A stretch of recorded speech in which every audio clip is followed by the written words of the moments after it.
Então, bom dia a todos. Hoje é a reunião clínica semanal da disciplina de nefrologia.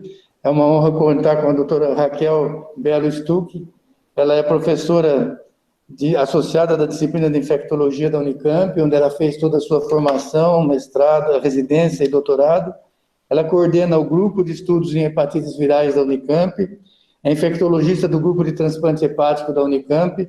Ela tem uma experiência muito grande em transplantes e ela que coordena a Comissão de Infecção de Transplantes da Associação Brasileira de Transplantes de Órgãos, que é uma comissão muito importante que dá as diretrizes de diversas infecções, não é do Covid.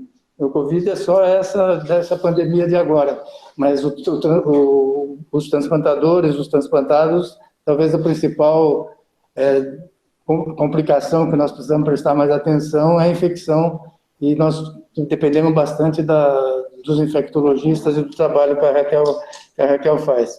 Então, a Raquel, nós conversamos antes, a proposta é ela falar sobre a vacinação, como que está inserida a vacinação do calendário normal para todas as pessoas dentro dessa pandemia por Covid.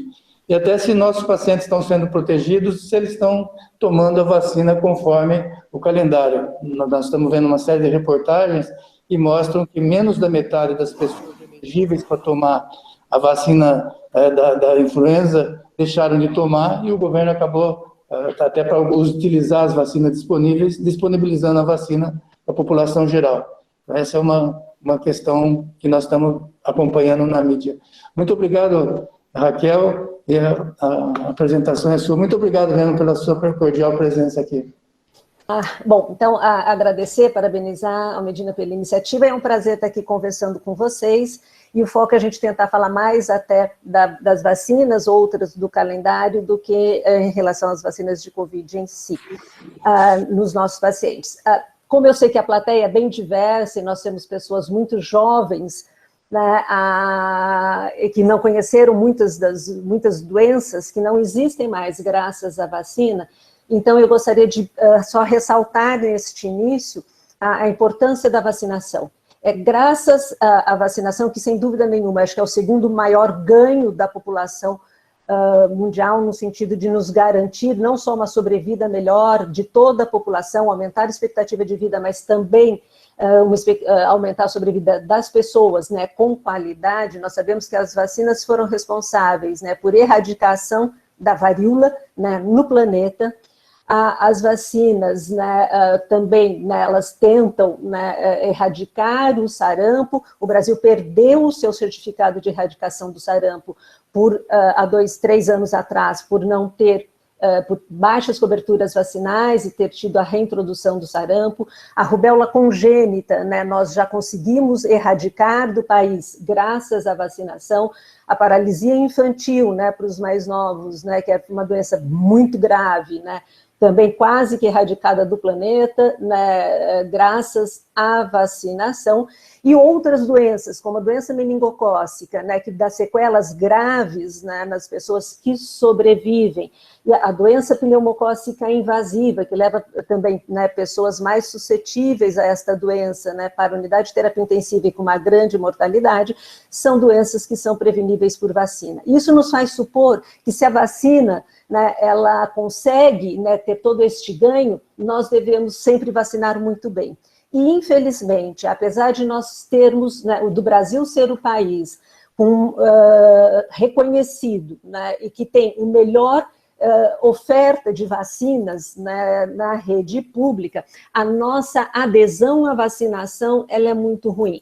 Este relatório, né, publicado agora em maio pelo Instituto de Estudos para Políticas de Saúde, ele nos traz este panorama da adesão da vacinação, principalmente na faixa etária pediátrica, que a gente sabe que se criança está vacinando pouco, que a família tem grande preocupação em vacinação da criança, o que dirá a vacinação dos adultos e dos nossos pacientes até. Então, a gente vê que, em 2015, para a maior parte das vacinas, que está na coluna cinza, nós tínhamos uma cobertura acima de 90%, que é o ideal para a gente ter, né, de adesão, né, de cobertura vacinal para as doenças infecciosas. Nós vemos já que em 2019, né, uma queda importante da vacinação, né, no nosso país para as crianças. Então, as vacinas que foram analisadas nesse relatório, BCG, a polio, meningo C, hepatite A, pentavalente, tríplice viral, que é sarampo, cachumba, rubéola, rotavírus, pneumo e hepatite B, que são vacinas que obrigatórias, vamos dizer assim, oferecidas pelo SUS para as nossas crianças, e a gente vê que no ano de 2020, né, uma adesão que já era ruim, uma cobertura que já era ruim, piorou muito em 2020, né? Provavelmente, claro, se somando aos problemas que já tínhamos em 2019, a pandemia que nos fez ficar em casa. E a gente vê, eu chamo atenção nesse dado, que esta vacina da hepatite B que está aqui, a vacina da hepatite B feita no primeiro mês de vida, a primeira dose, e que habitualmente é feita na maternidade. Então, nós temos problemas sérios, né, para nós olharmos na vacinação de uma maneira geral. A tríplice viral, né, que é feita a primeira dose, que a gente considera com o primeiro ano, tem a dose 0 com 6 meses, mas aqui foi vista com a dose 1, nas crianças também menos de 80% de cobertura vacinal. Então, teremos, sim, novamente, né, os casos de sarampo no nosso meio. E a BCG também, a vacina que os pais têm muita preocupação em fazer BCG para prevenir contra a tuberculose, uma cobertura vacinal de 73% da população. E a gente vê, né, quando a gente olha a variação da cobertura vacinal 2019 e 2020, a queda expressiva de todas as vacinas, né, no decorrer do último ano, com exceção da pentavalente, que foi a única que teve um aumento da cobertura vacinal, mas mesmo assim a gente vê que é um aumento que não nos dá tranquilidade, porque é um aumento que foi de 70% para 78%, muito aquém dos 96% que nós tínhamos lá na lá em 2015. Né? Então a gente vê que apesar, né, da vacina, né, controlar várias doenças graves, as vacinas são vítimas do seu próprio sucesso, porque as pessoas que não conheceram essas doenças, né, que não sabem qual foi o impacto dessas doenças na saúde pública e na vida das pessoas, elas deixam de temer, né, essas doenças e passam a desprezar as vacinas. Então a população não se vacina porque pela falta de percepção do risco, né, que essas doenças oferecem no nosso meio. E a gente vê nesse mesmo relatório, aqui é uma figura com a porcentagem dos municípios que atingiram a meta de cobertura vacinal para essas vacinas do calendário infantil em 2020. E a gente vê que para nenhum estado, nenhum município, aliás, conseguiu, né, a gente tem menos de 50% dos municípios que conseguiram atingir a meta de cobertura vacinal em 2020 para as vacinas, a maior foi para rotavírus, né, e as outras uma cobertura muito ruim. Claro que eu posso ter, esse dado foi analisado até maio, né, computando os dados do ano passado, ainda posso ter atrasos de notificação e tudo, mas realmente é muito preocupante. Lembrando que nós temos as vacinas disponíveis na rede pública. De um modo bem resumido, nós temos que considerar, quando a gente vai falar de vacina no cenário do transplante, que nós temos 3 grandes grupos de vacina agora, né? As vacinas de vírus atenuado, as vacinas que a gente chama de inativadas ou subunidades. Agora, com as vacinas de coronavírus, nós temos mais um subgrupo de vacinas, então as vacinas chamadas de instrução gênica, que são as vacinas hoje que nós temos disponíveis de RNA ou as que usam vetor viral. Existe a perspectiva de termos vacinas de DNA, ainda não temos. E o que nós sabemos é que a efetividade em imunodeprimido, ela é controversa, os dados ainda são escassos para a maior parte das vacinas. Alguma proteção existe, mas para a maior parte das vacinas, esta proteção, esta eficácia no paciente imunossuprimida, ela é menor. As vacinas atenuadas, elas, em geral, elas são contraindicadas após o transplante como regra. E, idealmente, elas devem ser aplicadas antes do transplante, e este antes do transplante é 30 dias antes do transplante, né? Então, o paciente que toma uma vacina de vírus atenuado, ele deve aguardar 30 dias para ser transplantado. Por quê? Porque existe a preocupação do vírus atenuado da vacina vir a provocar a doença uma vez o paciente se tornando imunodeprimido. E as vacinas atenuadas que nós dispomos, né, são as vacinas ABCG, a polio oral, rotavírus, sarampo, cachumba, rubéola, varicela, a vacina contra o zoster, febre amarela e dengue. Então, todas essas vacinas a gente não deve fazer no pós-transplante. Já as vacinas inativadas, e aqui a gente agrupa, como no conceito de inativado, as vacinas de subunidades e de instrução gênica, elas são seguras no paciente imunodeprimido. Idealmente, elas devem ser aplicadas antes do transplante, que é quando a gente tem uma chance de resposta imunológica melhor, mas não há contraindicação de se fazer pós-transplante. As vacinas, né, inativadas, de subunidades ou instrução gênica, elas não se relacionam com episódios de rejeição, lembrando que isso era uma preocupação muito frequente, né, dos transplantadores de uma maneira geral, mas que parece que com a Covid, graças a Deus, esta preocupação desapareceu, porque isso foi até um empecilho ou uma contraindicação que muitas vezes os transplantadores colocavam para os pacientes receberem as vacinas, né.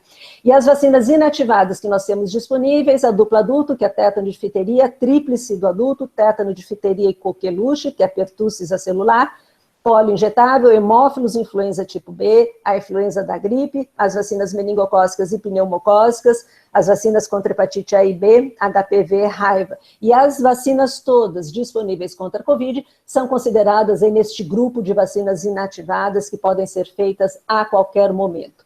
E as vacinas, mesmo sendo inativadas, as vacinas preferencialmente, então, pré-transplante, se for pós-transplante, o ideal é que seja no momento onde a imunossupressão já esteja mais estável, então isso habitualmente acontece depois do 3º mês, com exceção da vacina da influenza e da Covid, que na influenza, na sazonalidade, por exemplo, eu posso fazer 30 dias após o transplante. Fazer antes, a eficácia da vacina, que já não é boa, será pior ainda, por isso que existe este prazo. E o paciente, se estiver tratando rejeição, que eu aumento mais a imunossupressão, o ideal é que eu aguarde, né, o efeito desta imunossupressão maior para garantir maior efetividade da vacina e aguarde este prazo daí de 6 meses para vacinar com as vacinas inativadas. Temos vários calendários, né, de vacinação no paciente transplantado, esse aqui é um calendário do CDC, mas temos calendários das sociedades transplantadoras também, internacionais, mas o que eu gostaria só de destacar aqui, que a gente vê que como barra vermelha, que são as vacinas não recomendadas, basicamente só 3 vacinas, que são as vacinas de vírus inativado. Lembrando que no CDC ele não coloca a vacina de febre amarela, né, porque eles não fazem lá de rotina. A vacina, nos Estados Unidos eles têm a vacina de influenza, que é inalatória e é vírus atenuado, por isso está como contraindicado, que é uma vacina atenuada contra a gripe, e sarampo, cachumbo, rubéola e varicela, que são vacinas, então, atenuadas, contraindicadas nos pacientes que já sabidamente são imunodeprimidos. Aqui, nos nossos calendários nacionais, nós temos o calendário da Sociedade Brasileira de Imunizações, então esse calendário em pacientes especiais, está lá na página 28, quais as vacinas recomendadas para os candidatos a transplante e transplantados, isso está disponível na internet, aberto, gratuito a todos, e temos também o calendário dos Centros de Referência de Imunobiológicos Especiais, que a gente vai se referir a esses centros como CRI. O que é o CRI? Acho que todos sabem, mas aí temos os mais novos. O CRI são salas especiais, então, o Centro de Referência de Imunobiológicos Especiais, salas especiais de vacinação para grupos especiais de pessoas, né? E o CRI, ele é SUS, então ele atende a pacientes acompanhados na rede pública, pacientes acompanhados na rede privada, todos os brasileiros, né, que se encaixam em populações especiais já definidas pelo Ministério da Saúde, porque eu crio do Ministério da Saúde, que estão contemplados, podem receber essas vacinas, e ali nesse capítulo 4.4 eu tenho as vacinas que os pacientes transplantados de órgãos sólidos têm direito a receber pelo Sistema Único de Saúde. Vocês têm a sorte de ter um CRI aí pertinho de vocês, né, coordenado pela professora Lili, o CRI da Unifesp, onde os pacientes podem ser encaminhados para receber as vacinas. Em relação aos pacientes imunodeprimidos, né, que podem receber a vacina no CRI, nós temos os pacientes transplantados de órgãos sólidos, tanto aqueles já listados para transplante, quanto os que já foram transplantados. E no manual do CRI, a gente tem essa tabela que mostra, então, as vacinas que podem ser feitas nos pacientes, né, antes do transplante e pós-transplante, os conviventes dos pacientes também, e qual abordagem para o doador. Esses dois calendários, né, tanto do CRI quanto da Sociedade Brasileira de Imunizações, eles são muito semelhantes, então a gente vê que o cardápio das vacinas são bem semelhantes. No manual da Sociedade, neste calendário da Sociedade Brasileira de Imunizações, existe uma coluna onde ele até fala se a vacina está disponível também nos CRIs, na rede pública, ou eventualmente só no serviço privado. E dessas vacinas que os nossos pacientes sempre devem fazer, a gente vai elencar algumas. Primeiro, lembrando, as vacinas de vírus atenuado, tríplice viral, varicela e febre amarela, e depois no adulto, o zoster, elas podem ser feitas antes do transplante, o paciente tem que aguardar 30 dias, se ele não for um paciente já imunossuprimido, então o paciente que já faz uso, né, de corticoide em altas doses, por exemplo, ele já é considerado imunossuprimido, ele não vai receber, mas se não, ele pode receber essas vacinas, completar o seu esquema, aguarda 30 dias e transplanta. E são vacinas, como regra, que são contraindicadas aqui nacionalmente e internacionalmente no pós-transplante. Então, as vacinas de vírus atenuado, né, aqui listadas, o que eu devo fazer, né, é antes do paciente ficar imunodeprimido, posso fazer até 4 semanas antes do transplante, transplantou essas vacinas, eu não devo mais fazer, elas são, como regra, contraindicadas nesses pacientes. Em relação às vacinas inativadas, né, ou de outras plataformas que não de vírus atenuado, a gente vê que todas elas podem ser feitas antes do transplante e após o transplante também. O ideal, então, depois do 3º mês, com exceção da vacina da influenza. Aqui eu gostaria de chamar a atenção, então, para a vacina da hepatite A.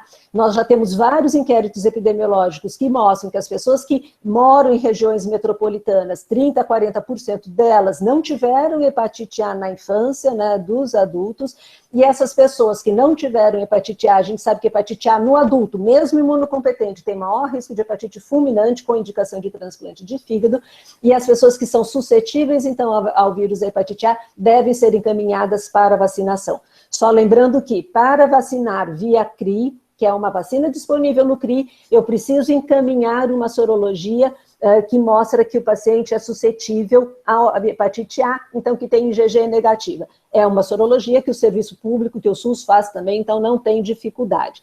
Para o imunossuprimido, em lista de transplante ou pós-transplante, hepatite A sempre 2 doses com intervalo de 6 meses.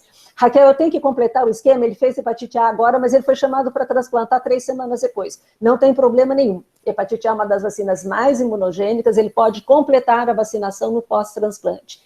Mas mesmo sendo uma vacina muito imunogênica, há uma grande discussão que a gente já sabe hoje, que no transplantado, depois de uma parte significativa, perde a proteção contra a hepatite A, e nestes pacientes há uma discussão de se fazer uma 3ª dose também da hepatite A. Em relação à vacina, a doença meningocócica, a gente sabe que o meningococo, né, do sorotipo C é o mais prevalente no nosso meio, no Brasil como um todo. Ele tem uma distribuição universal, então a doença meningocócica, ela não respeita, né, países pobres e países ricos. Então, é uma vacina que está indicada, que os nossos pacientes têm direito a receber, sempre no esquema de 2 doses e um reforço 5 anos depois. Via Sistema Único de Saúde, via CRI, então o paciente recebe a vacina contra o meningo C em qualquer momento pré ou pós-transplante, e na rede privada ele tem acesso à vacina tetravalente da meningite, meningo ACWY e meningo B também, que ainda não estão disponíveis na rede pública, mas a meningo C ela está disponível. A vacina contra HPV, né, também é uma vacina que os nossos pacientes devem receber, eles conseguem receber via CRI. E por que é importante vacinar os nossos pacientes contra HPV? A gente sabe que as mulheres transplantadas com HPV têm um risco de 20 a 100 vezes maior de neoplasia cervical e intraepitelial. Homens e mulheres transplantados também apresentam maior risco de câncer anogenital relacionado ao HPV. É uma vacina que pode ser feita acima de 9 anos. E nos CRIs, né, para os homens, essa vacina está liberada, né, entre 9 e 26 anos, sempre no esquema de 3 doses. e para as mulheres, via CRI, de 9 a 45 anos, para as mulheres imunodeprimidas, tá? Então, nossos pacientes nessas faixas etárias têm direito de receber essas vacinas. E é uma vacina que, na rede privada, ele também tem disponível, sem ter limite de idade superior. A gente faz a vacina de HPV nos adolescentes que não são imunodeprimidos, abaixo de 15 anos, a gente faz 2 doses só, né, no nosso Programa Nacional de Imunizações. No paciente transplantado, então as crianças transplantadas, mesmo abaixo de 15 anos, receberão 3 doses da vacina contra HPV sempre e conseguem receber pelo CRI. Em relação à vacina de influenza, né, acho que é desnecessário lembrar a todos a importância que é, né, a influenza, particularmente no paciente imunossuprimido, como causa também de uma síndrome respiratória aguda grave, necessitando de internação, uma mortalidade grande em pacientes imunodeprimidos. Não tivemos, é verdade, uma circulação grande do vírus influenza em 2020, e muito até porque em 2020 a circulação de pessoas foi muito pequena, então não teve escola, todo mundo ficou, a maior parte das pessoas em casa, então isso diminuiu muito a circulação do vírus influenza e a expectativa para esse ano é que ele volte a circular com mais vigor. Existem 2 vacinas disponíveis no mercado, a trivalente, que é a que está, né, disponível nas unidades básicas e nos CRIs também, e a vacina quadrivalente, né, contra a gripe, só disponível no setor privado. Ela pode ser administrada em qualquer momento, né, deste caminhar do transplante, pré ou pós, e pode já ser feita na época da sazonalidade, 1 mês após o transplante, né? As outras a gente espera 3 meses. E lembrando que nós iniciamos a campanha de vacinação aqui de gripe, né, em abril, né, deste ano, e desde junho, e daí com uma data que era até 9 de julho, para pessoas com comorbidade, né, eles estavam priorizados para vacinação contra a influenza pela campanha do Ministério da Saúde. Como o doutor Medina, né, já lembrou, na nossa conversa aqui anterior, infelizmente nós tivemos uma baixa adesão para a vacina de gripe este ano, o que fez com que o Ministério da Saúde, né, ampliasse, liberasse a vacinação de gripe para toda a população acima de 6 meses de idade. E esta baixa adesão também aqui no estado de São Paulo, onde a cobertura atingiu abaixo de 62% da população. Aqueles calendários com datas limites, né, por exemplo, de comorbidade até 9 de julho, se os nossos pacientes não receberam a vacina contra a gripe, eles podem ser encaminhados a qualquer momento, né, ainda está disponível a vacina contra a influenza nas unidades básicas e é importante que sejam encaminhados. Uma outra vacina que eu gostaria de comentar com vocês, uma outra doença, né, é a doença pneumocócica invasiva, e nós temos as vacinas pneumocócicas liberadas, né, que podem ser dispensadas para os nossos pacientes no CRI. O histórico do desenvolvimento das vacinas da pneumocócica remete lá a 1983, a primeira vacina, que é uma vacina polissacáride, né, a Pneumo 23, que é a que sempre esteve disponível nas unidades básicas. Em 2008, a pneumo conjugada, ela foi inserida no nosso Programa Nacional de Imunizações para as crianças, a Pneumo 10, e a partir de 2010 nós tivemos o licenciamento de uma outra vacina pneumocócica conjugada, que é a Pneumo 13. Por que é importante a gente pensar em doença pneumocócica nos nossos pacientes? Porque a gente sabe que os nossos pacientes, né, só pela insuficiência renal crônica em si, então no pré-transplante, síndrome nefrótica, pacientes em terapia imunossupressora ou os transplantados de órgãos sólidos, eles são pacientes que têm um risco aumentado de doença pneumocócica invasiva. Se ele tiver mais de 65 anos, isso se soma como um risco aumentado. Se ele for, né, fumante, e gostar de uma bebida alcoólica, isso também aumenta mais ainda o risco de doença pneumocócica invasiva. Então, aqui todos os pacientes que fazem parte, né, destas categorias aqui listadas são pessoas que possuem fatores de risco aumentado para doença pneumocócica invasiva.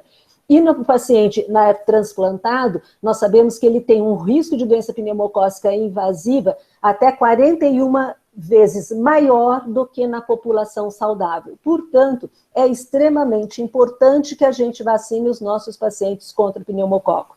Aqui é uma revisão sistemática de 38 artigos que mostrou em pacientes imunodeprimidos que, sim, pessoas saudáveis, né, a incidência de doença pneumocócica invasiva é de 10 para cada 100 mil habitantes, No paciente transplantado é de 465 para cada 100 mil habitantes, e é claro que os autores recomendam no final dessa revisão que a vacinação contra o pneumococo nesses pacientes. Aqui é um outro estudo também em pacientes transplantados de órgãos sólidos, avaliando a doença pneumocócica invasiva, onde eles colocam, né, que a incidência é de 13 a 14 vezes maior que na população geral, a incidência de doença pneumocócica invasiva, e a mortalidade 3 vezes maior que na população geral, e habitualmente a doença pneumocócica acontece mais nos primeiros 3 anos após o transplante. Aqui eu tenho as 3 vacinas que estão disponíveis, né, aqui no país. Então, a vacina conjugada 10 valente, a pneumo 10, mas lembrando, né, que ela está registrada, ela só pode ser usada até 5 anos de idade, é a que está no nosso calendário de vacinação da criança. A vacina conjugada 13 valente, né, os 3 sorotipos, né, o 3, 6A e 19A, estão aqui destacados comparando com a vacina conjugada, porque são sorotipos que têm acometido mais a população, né, pediátrica e adulta, e lembrando que o 19A, ele se relaciona também com maior resistência à penicilina, então com maior dificuldade de tratamento da doença pneumocócica invasiva. A vacina pneumo 13, ela está registrada para todas as idades, então a partir de 2 meses de vida do bebê, sem idade limite, é a única vacina que pode ser feita em toda a faixa etária. E a vacina mais antiga, a polissacáride 23, ela pode ser feita para maiores de 2 anos de idade, né, e com 23 sorotipos. E vocês vão me falar, bom, Raquel, qual que é o ganho, né, de se ter uma vacina 13 se eu já tenho uma 23? 23 cobre contra 10 sorotipos a mais. Por que ficar falando de uma nova vacina conjugada? Porque a receita, a plataforma com que a vacina é feita, impacta na efetividade da vacina e na eficácia em prevenção contra a doença pneumocócica invasiva. Então, a gente vê que as vacinas conjugadas, né, e aqui a 13, porque aqui está liberada para todas as idades, ela tem uma boa resposta à dose de reforço, que a gente sabe que a polissacáride não tem, tanto que a pneumo 23 a gente faz na vida uma única dose de reforço, depois de 5 anos, né, da vacinação inicial, porque a resposta à dose de reforço é ruim, e é ruim porque as vacinas polissacárides, a 23, induzem um fenômeno que a gente chama de hiporresponsividade. Se eu fizer doses repetidas de reforço, em vez de eu aumentar meu título de anticorpo, eu posso até diminuir. Além disso, as vacinas conjugadas, né, então a pneumo 13, ela induz uma resposta imunológica, né, melhor, mais vigorosa, e ela tem a capacidade de eliminar a colonização e estado de portador. Então, apesar de 10 sorotipos a menos, a pneumocócica conjugada, ela induz uma resposta imunológica mais vigorosa e duradoura contra os 13 sorotipos que compõem a vacina. E as sociedades internacionais, um deles a gente teve a oportunidade de participar nessa recomendação, recomendam que a pneumo 13 seja feita para os transplantados, tanto adultos quanto pediátricas, né, de rotina nos nossos pacientes. Esse é um estudo relativamente recente, é de maio do ano passado, em pacientes transplantados renais. É um grupo pequeno, e até eu acho que talvez, né, o professor Medina, que tem grande capacidade de organizar e liderar estudos de vacina, seria interessante termos um no nosso meio, onde eles fizeram num grupo, né, de 37 pacientes, 2 doses da vacina pneumo 13, pré-transplante 6 meses pós-transplante, e no outro grupo só pneumo 23, mostrando em azul são os vacinados com a vacina pneumo 13, então nos pacientes pré e pós-transplante uma resposta melhor à vacinação pneumo 13, dos sorotipos, né, que estão na vacina, quando comparado a pneumo 23, e a gente pode ver isso aqui também na coluninha azul claro, né, o que tem valor significante de melhor resposta à vacina pneumocócica 13 valente do que a 23. Vocês vão falar, mas ele fez 2 doses de pneumo 13. Sim, é que a pneumo 23 a gente não faz dose antes de 5 anos de idade. Bom, mas aí, Raquel, como que a gente... Bom, então, as vacinas que estão disponíveis, né, e que nós temos disponíveis no CRI, a pneumo 13 e a pneumo 23. E desde outubro de 2019, os pacientes transplantados de órgãos, tanto em lista de transplante quanto já transplantados, eles têm o direito de receber a vacina pneumo 13 como para proteção contra a doença pneumocócica invasiva. tá? E qual que é o esquema? Mas eu tenho 2 vacinas, como que eu faço?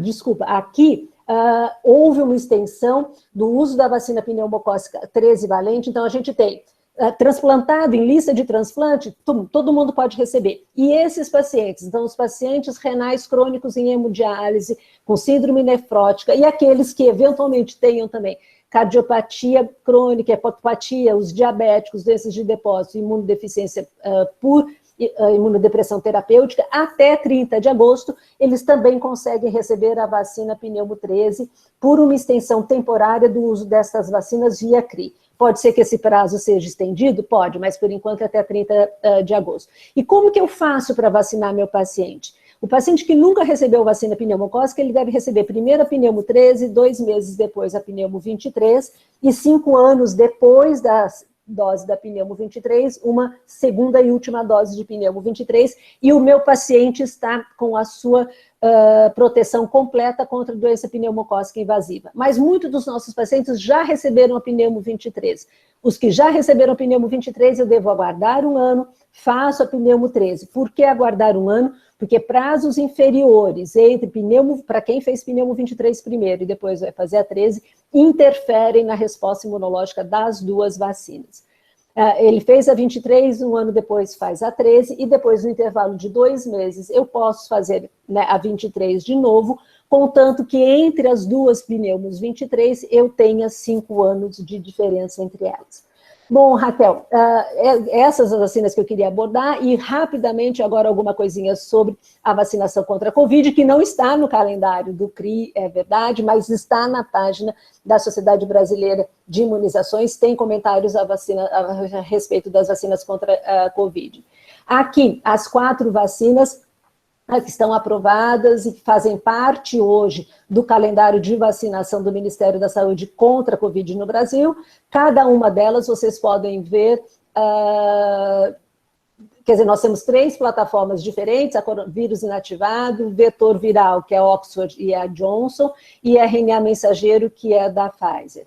E nós temos a Moderna, que também é uma vacina de RNA mensageiro, que não pediu nem autorização aqui na Anvisa, e recentemente, acho que todos acompanharam, as vacinas, né, da Sputnik e da Covaxin, que conseguiram uma autorização temporária e excepcional da Anvisa para utilização aqui no nosso meio.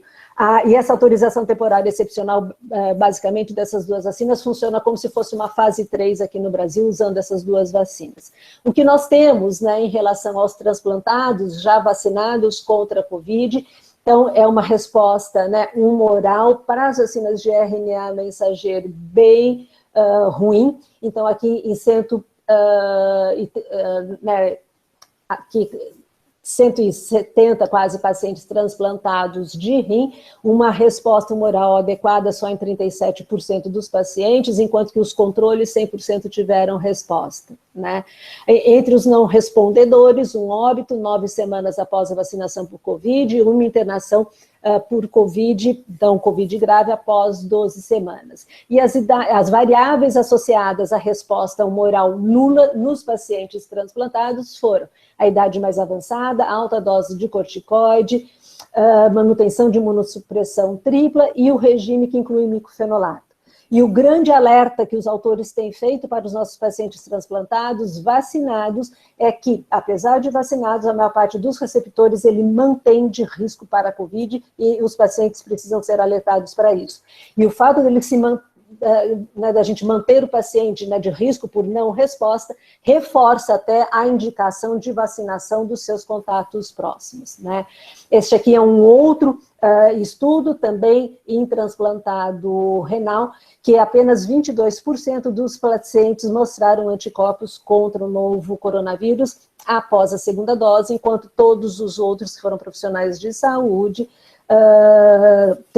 tiveram uma resposta satisfatória. Entretanto, nós temos este estudo com a vacina de RNA mensageiro da Pfizer, que mostra que fazer uma terceira dose, aqui foi feito 2 meses depois da segunda dose, você aumenta o título, não só aumenta o título de anticorpo, como alguns que não tinham respondido ao esquema de 2 doses, passam a responder ao esquema de 3 doses.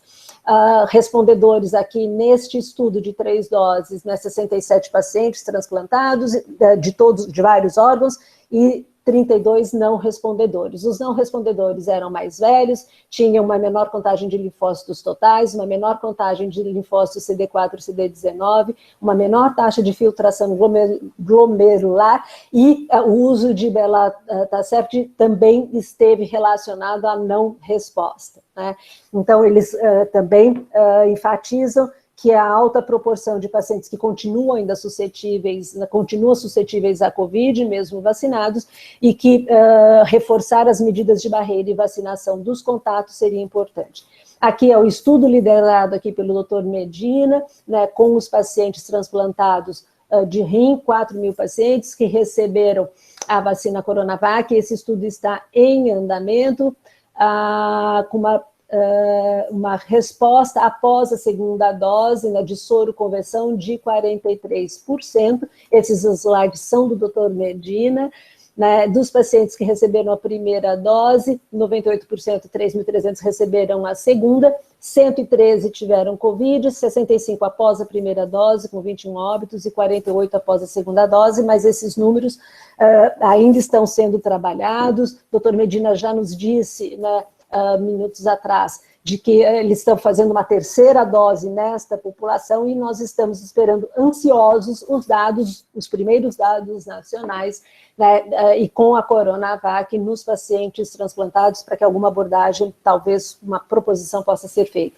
E aqui alguns estudos interessantes, né, mostrando que a vacinação prévia contra a influenza ou contra pneumococo, seja vacina polissacáride ou conjugada, nestas populações desses trabalhos, mostraram como um fator protetor, estar vacinado contra influenza ou contra pneumo, como um fator protetor para a Covid grave, que é algo que a gente não via também, que eu acho que foi bem interessante isso. Essas todas as vacinas últimas que nós falamos são vacinas consideradas inativadas. Eu preferencialmente devo fazer até 2 semanas antes do transplante, né, para aproveitar melhor a resposta imunológica dessas vacinas, mas posso fazer a qualquer momento. Ele pode ter recebido uma vacina contra a pneumonia hoje, transplantar a semana que vem, e posso fazer no pós-transplante também. Lembrando que, né, entre todas as vacinas e a vacina contra a Covid, existe a recomendação, não é obrigatoriedade, mas uma recomendação de se aguardar o prazo de 14 dias entre as vacinas, né, Covid e qualquer outra vacina. E isso porque, para a gente, como as vacinas de Covid são mais novas, para que a gente tenha uma segurança melhor para análise dos potenciais efeitos adversos que venham a acontecer com a vacina contra a Covid. Então, respeitar os 14 dias e priorizar a vacina contra a Covid, né, em relação às outras vacinas. Agora, não adianta nada, ou pouco adianta a gente também vacinar o nosso paciente, né, transplantado, se nós também não protegemos os conviventes destes pacientes. E aqui chamando a atenção que os conviventes dos pacientes transplantados conseguem também fazer vacinas via CRI, via SUS. Então, a vacina, a tríplice viral, a vacina de varicela, né, para os suscetíveis, a vacina de influenza, independente da idade, né, elas podem ser feitas para os pacientes, e a polio injetável para os pacientes, para os conviventes dos pacientes imunodeprimidos, né? Então, tão importante quanto vacinar o paciente transplantado é atualizar o calendário dos conviventes e dos profissionais da saúde. Então, com influenza anualmente, varicela, todos devem ter 2 doses para quem não teve a doença, sarampo, cachumba, rubéola, 2 doses depois de 1 ano de vida, para quem nunca adoeceu. A vacina contra pertussis, ela é particularmente importante, né, para os conviventes, infelizmente ainda não disponível via SUS, e a vacina polio inativada. Lembrando que a polio oral, ela é contraindicada, né, nos contatos dos pacientes imunodeprimidos. Então, os nossos pacientes transplantados, se tiverem bebezinho que eles têm contato diário, né, ou crianças abaixo de 5 anos de idade, essas crianças não podem receber a vacina polioral e devem ser vacinadas contra paralisia infantil com a polio injetável. É só fazer um relatório que o posto de saúde faz tudo direitinho. Né? E os conviventes, então, têm direito a essas vacinas. Raquel, é muito vacina, a gente é nefra, transplantadora, a gente gostou, mas a gente vai esquecer tudo que você falou, o que eu faço? Entra no site da BTO, mesmo não sócio pode entrar, mas eu sugiro que você fique sócio, entre na área de profissionais, vacinação pré e pós-transplante de adultos, e aqui tem um modelo de ficha que você pode só ticar, falta acrescentar Covid, só você ticar, para você escolher as vacinas que você quer para o seu paciente. Se você não souber qual você quer, você escreve do ladinho. Solicito atualizar a carteira vacinal. Tá? Então, a recomendação que nós temos no cenário do transplante é que a atualização da imunização no nosso paciente deve ser o mais precocemente possível, preferencialmente antes do transplante. As vacinas atenuadas, elas só podem ser feitas antes do transplante. Eu tenho que avaliar risco e benefício, avaliando o tempo em lista do transplante. Por que eu digo isso? Porque nós já tivemos que adiar o transplante de paciente que recebeu vacina, por exemplo, reforço de sarampo, cachumba e rubéola, 2 semanas antes foi chamado para o transplante, ele teve que adiar o transplante. Tá? As vacinas atenuadas, como regra, são contraindicadas pós o transplante, as inativas, elas podem ser administradas a qualquer momento, e nós devemos sempre fazer avaliação e atualização da imunização dos profissionais da saúde e dos conviventes dos pacientes. Lembrando que os pacientes podem ser, né, eles têm direito a receber vacinas especiais, né, via CRI, o CRI é SUS, então serve para todos, públicos e privados, e normalmente o que o CRI pede, que seja informado o diagnóstico da doença de base, se ele é pré ou pós-transplante, que o médico autoriza a atualização das vacinas, e se o paciente tiver, ele deve levar a carteira vacinal. O paciente tem que ir fisicamente até o CRI? Não, ele não precisa ir fisicamente. Até, né, eu vi a Marina ter feito, né, um projeto grande de teleatendimento aí com vocês. O paciente pode ser orientado a que ele leve o relatório das vacinas que ele precisa fazer para a unidade básica. A unidade básica, né, pede as vacinas para o CRI, busca no CRI de qualquer município, né, e depois o paciente pode receber a vacina no posto de saúde mais próximo da sua casa. Então, nós temos no Brasil 41 CRIs, 6 no estado de São Paulo, e São Paulo, capital, 3 CRIs. Então, o de vocês, né, aí da Unifesp, tem o CRI do Emílio Ribas e tem o CRI do HC também, e essas são as vacinas que os pacientes têm direito a receber. Agora, o paciente só vai receber a partir do momento que o médico recomenda, então é nossa obrigação recomendar a vacinação para os nossos pacientes. E aqui é um dado, né, do CDC que é bem interessante, que a gente vê que quando o paciente ele quer fazer vacina, ele está convencido que é importante, mas o médico fala, olha, eu acho que você não deve, acho que vai dar rejeição, essa vacina não é importante, a taxa de adesão à vacinação é de 8%. Se o paciente não quer vacinar, mas o médico reforça a importância da vacinação, a taxa de vacinação é de 70%. E quando o médico e paciente querem vacinar, 90% a taxa de vacinação dos pacientes, mostrando a importância da orientação do médico, né, que acompanha o paciente, de reforçar, né, a necessidade da vacinação. Era isso que eu tinha separado para conversar para vocês, e nós temos um tempinho para conversarmos. Agradeço.